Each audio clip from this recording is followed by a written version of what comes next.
and we're live. Day three, actually, technically. Day This is three. day three of Bitcoin and Beltway. I'm Chris Ellis. Hello, everyone. Thanks for joining me, all two of you. Brilliant. Thanks a lot. So, Tom, what happened yesterday? I haven't had my coffee yet. That's the whole kind of theme of this show. I don't know. I got to try Google Glass. Met Zhao Tong. Pretty exciting day. Those Zhao Tong, before we get to Zhao Tong, because that was absolutely epic in the evening, I want to talk about Andreas's talk first, because he was on in the morning. He kind of opened it all up, and he was sort of saying, one of the things that kind of came to me was that he was saying that that regulation only works at a small scale. So when you start getting bigger, and now we've got this global village, those rules don't work anymore.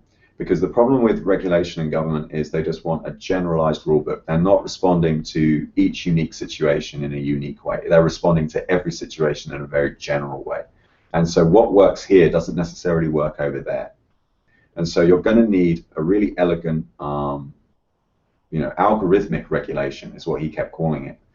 That is very, very minimal, does the least amount that it's meant to do, but it does it very, very well. And one of the things that's kind of made me think about was the fact that everyone is a regulator now. Like when something kicks off in the Bitcoin space, it's Reddit. That's the first place you find out about it, right? You don't go to Twitter to find out. You don't go to Google to find out from some headline from a blog, because they've got editorial restraints. They've got to wait until they publish that stuff. Whereas like anyone can go on Reddit and just mouth off or just say, look, I'm having problems getting my money out of Bitstamp. Is anyone else having the same thing? And then someone else says, yeah, I'm having the problem with it. And then you've got this kind of core group of like amateur detectives who just like start going through the blockchain. They start saying, oh look, I've seen this transaction, it's going over here, and everyone's freaking out. And then they keep doing more and more research. So I actually think what needs to happen is these companies need to be radically transparent, way more than they are already, and then we just need to let the crowd decide. Like, they should be doing the enforcement. Everyone's a police officer now, and we need to like not be here like pandering to regulators. We had quite a lot of talks. Well, it's a lot like Pamela Morgan's talk about law, where she was talking about building a system on top of the law, like a jury system where you could have a crowdsourced pool of 1,000 jurors. You could have specialized jurors for computer crimes or for computer type issues, and that it's about building a meta system. It's not about replacing the system or trying to change the system, but just building a superior system that will coexist alongside them. So Pamela's talk is actually the highlight of the day for me. I really did enjoy that talk a lot, and it shouldn't have been a good talk because it was a dry kind of legal subject. But she's got this charisma. She's very funny. She really kind of livened it up, and she was going into some interesting points about custom jury selection, where because you've got everything notarized in a blockchain and you've got things put into smart contracts, everything is made explicit. So everything that you agreed on, presumably, she didn't say this, but presumably even the negotiation that led up to the final contract is also notarized. That's important because sometimes people can be forced into an unstable agreement. For example, someone exerts pressure over you, you were desperate at the time, and courts are just filled with complaints where people sign things they didn't really in their heart of hearts agree to. So presumably these smart contracts that she's referring to would document all of the arrangements that went up to producing the final document, and then she's saying quite controversially that you would be able to, and this would just be for commercial law, not for criminal law, you would be able to select your jury from anywhere in the world, and then those juries would be paid in jury coin, or I can't remember, justice coin, yeah.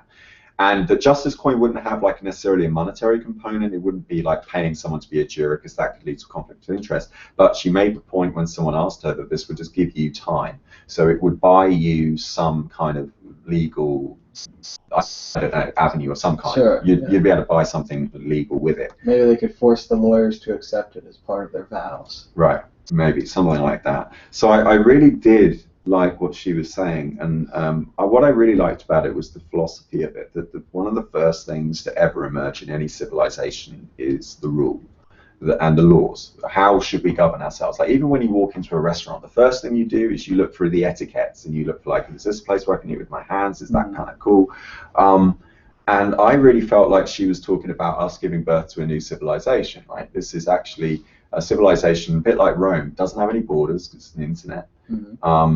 But it's one where we always have the presence of justice. And so she was really, rocking on this kind of peace vibe. The only thing I would worry about with this kind of thing is, A, we're not ready yet, and a lot of people are talking about this stuff, but Ethereum hasn't even launched. it doesn't. I don't even know if we've got an ETA on Ethereum. I think they're sort of saying a couple of months or something like that. But I'll believe it when I see it. So a lot of this stuff isn't ready yet. I'm also worried because the thing is, laws aren't there to represent moral exactitudes. They're not physical laws. Human laws are defined by the fact that they can be broken. So when I lock my car, I'm not literally stopping someone from breaking in. I'm just kind of making a gesture to the public that this is kind of my space. I don't want you to invade it. But by the way, if you do, it's going to make a really loud sound. It's going to cost you. You're going to have to learn how to break into it. Yeah. And then when you get caught, you're going to leave a trail of evidence everywhere. Sure. So I want to make sure that if we do start baking in, like Lawrence Lessig came up, Andreas brought it up. Creative Commons, yeah.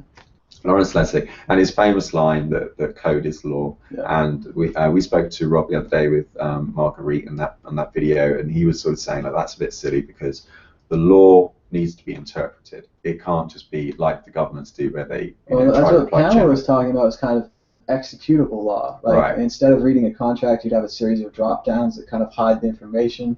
You'd have a regular set of clauses. Like when I do business, I bring these clauses and I give you the contract. You send it back to me. Maybe you send a new clause. Mm-hmm. I don't need to read all my old clauses. I'm familiar with them. It's the new clause that I would analyze. Exactly. And this way, like she was talking about contracts, and you said sometimes you sign it, you don't understand it, and that's a all big the time, issue. Yeah, all the time. Yeah. But if it was broken down to these clauses that you saw all the time, she wanted to reduce the number of clauses, get rid of the legal definitions, the language, the way they speak.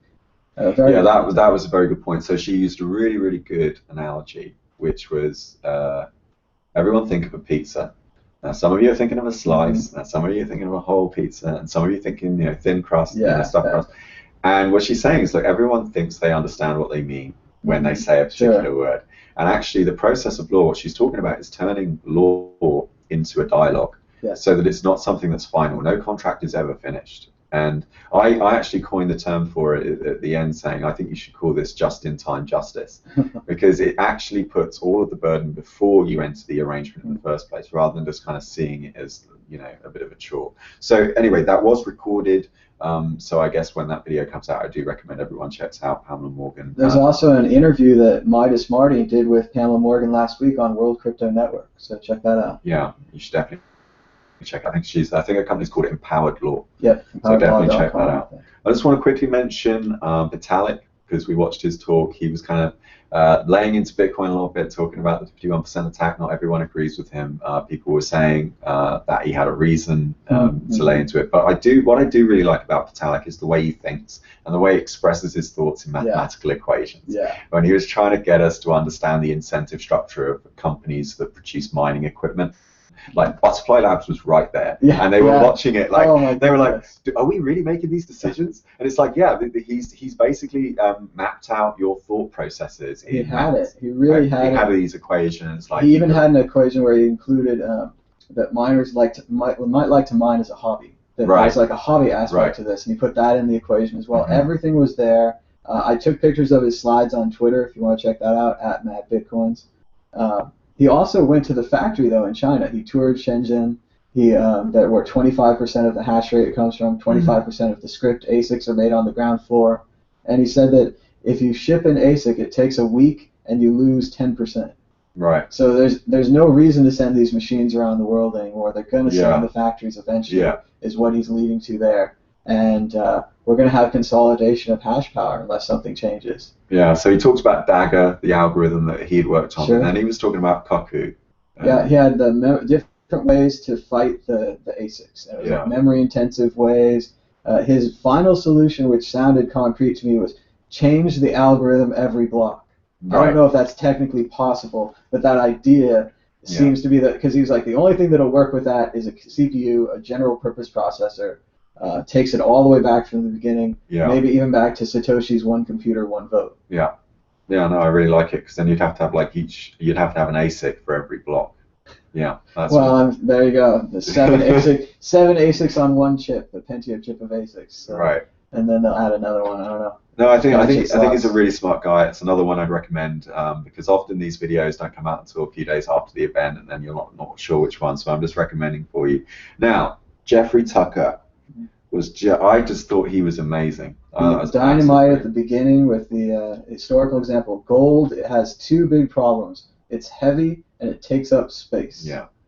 Really, and when you think about Bitcoin, it's not heavy and it doesn't take up space. Yeah. It totally flips the equation. Yeah. Because the problem with it, to continue his analogy, is that because it's heavy and it takes up space, you need someone to carry it around for you. And once you've entrusted another person with your gold, you need a government to make sure that they bring it back. And that's our system. Yeah. We're carrying gold for the rich. What I really liked about his talk was it was very positive and upbeat, and he really tuned into the mood at the moment where he was saying that, so us Bitcoiners are not patient enough. And then he was like, that's cool, and that's good because you're visionaries, you're carving this out. But he's like, actually, things are moving exponentially quickly, and like we're not appreciating it. We're only 5 years in. He talked about how he first got into Bitcoin, where a bunch of early adopters kind of got him into this cafe, and he made it feel like he was being coerced, Sure. And he sold his bow tie for 3 Bitcoins, which ended up being a very expensive bow tie. And so I really liked the fact that he was tuning into the mood in the room, where I think a few of us feel like, come on, let's keep this going. Well, he had a historical perspective. He had the excitement. And he's an older gentleman, and he's not really a technology guy, but he's way into Bitcoin, and I think it helps everyone to see the different kind of people that are all into Bitcoin, and we all have similar reasons.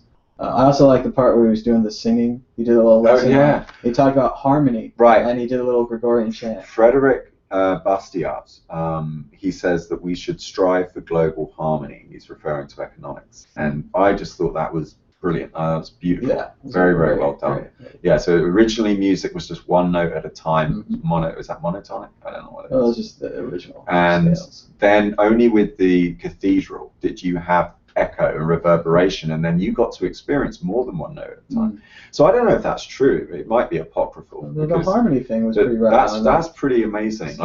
Because the thing is, not every instrument has to play the same note in this band. I think too many people are copying each other. Everyone's trying to do a news website, right? That's why we chose to do the live feeds, because we didn't see anyone else doing that. The harder to do, the more risk you take in your ambitions, the less competition you're going to have, because the fewer people are going to want to compete with you. The ones that do want to compete with you are going to be worthy adversaries, because they're going to be up for a challenge, and that's going to keep you honest. Yeah. So I think when a lot of people, the way I feel and the way I felt coming out of that talk was that, look, a lot of people are trying to find their place here. A lot of people are trying to work out what makes them relevant, how can they contribute. It's not an easy question. It does take time. It's taken me a lot. I still haven't found, entirely where I fit into this whole thing. But you do have to take risks. You can't just take it easy, put up a blog like everyone else and just hope that it goes, gets loads of clicks and all that stuff, because you've got to have something to say. And people have got to remember you by your work. They don't even need to remember your name. They just remember you by your work. That's the best place, I think, I want to get to, when people just know me, oh, you're the guy that did that thing. That's at the moment what I'm hoping for. So, well, it's like you said, we have to seek out open waters, right? Yeah. We don't need to just compete with one person or copy them. There's so much free area in this space that hasn't been developed yet. There's new ideas. There's reporting on new ideas. Maybe instead of 100 Bitcoin news sites, we could have some Ethereum news sites and some altcoin news sites, and so really focus in on something specific and just cover that. Yeah. Find something that no one else is covering and cover that. Don't just copy another Bitcoin news website. Right. No, I totally agree.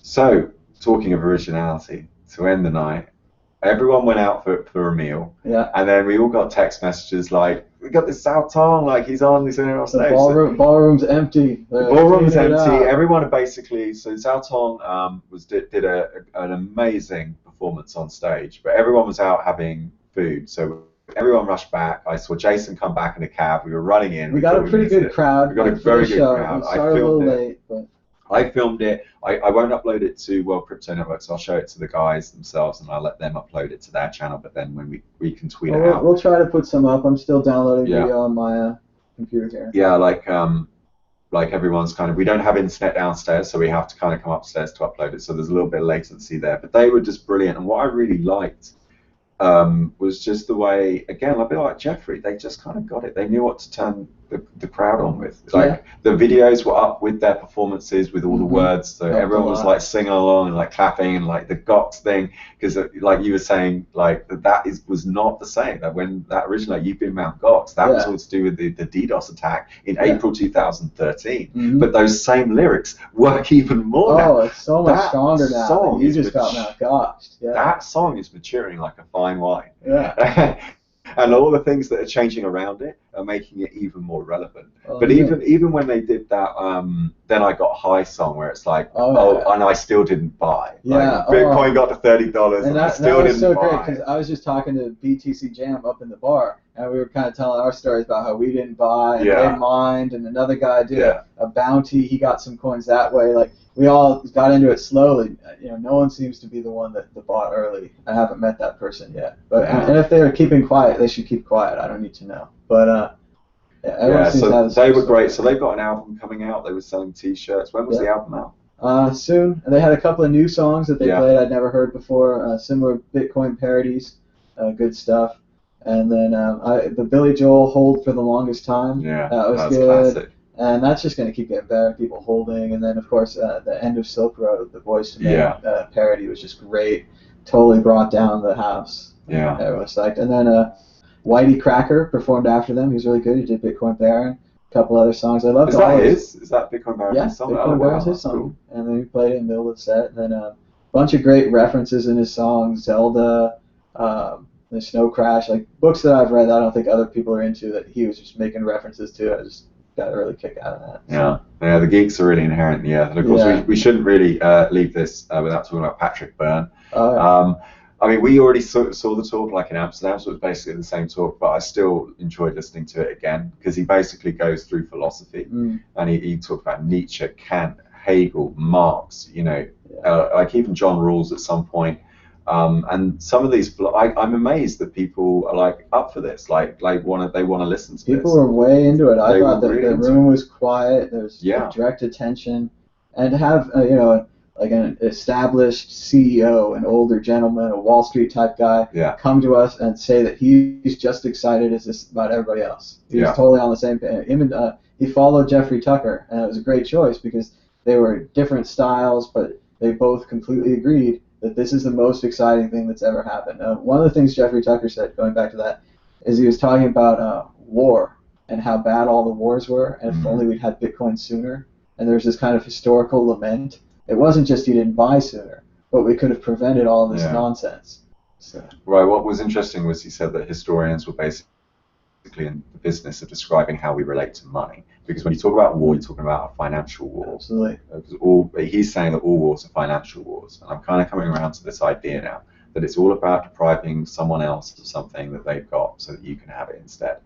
And when you kind of phrase it like that, that kind of puts all of the historical story into a completely different perspective. Even the word banking, it means to store something, to keep something away from something else. You'll bank it. I'll have it for later. And like we've been talking about this, the goodwill reputation, living on your reputation idea, and funding things, like getting the money flowing, like not keeping it in your account. Like maybe I don't need financial security. Maybe I need a good reputation and a group of people that wants to support what I want to do. And that's a totally different goal than banking. Whenever you're banking something, you're keeping it from everyone else. Right. You're like separating it. Yeah. So that was day 2. This is day 3. It's the last day, but Tom and I are thinking of going up to Port Fest in New Hampshire, so we're not sure how we're getting there yet. We may rent a car, but stay tuned for that. We would still like to hear your ideas for more videos and stuff. I did an interview yesterday with Xavier from Permacredits up in his hotel room. I might do some more like that. But yeah, thanks a lot, guys. Thanks for sending in the donations. Thanks for helping make all this happen. And I will see you later on today.